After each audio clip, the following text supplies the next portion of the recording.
الحمد لوليه والصلاة على نبيه اما بعد.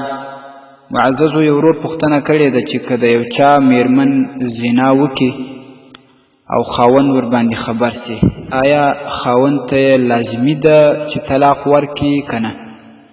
الجواب وبالله التوفیق. محترمه، که دغه ښځه توبهګاره سي، پر خپل دغه حرام، ناوړه، ناروا عمل باندې توبه وباسي او د دې ټینګ قصد دا وي چې بیا په راتلونکي ژوند کې ګناه نه کوي، نو طلاق ورکول او د ځانه جلا کول یې لازمي نه دي. که چیرې دغه زنانه توبه ونه باسي، بیا بل وخت داسې کار ځینې وسي، نو بیا یې خاوند باید طلاق کړي. او که چیرې د دغه اولي زنا څخه بیا هم خاوند ژوند نس ورسره تېرولی او سترګې نه ورباندې رڼېږي، نو که طلاق ورکړي، خاوند ورباندې ګناهګار نه دی.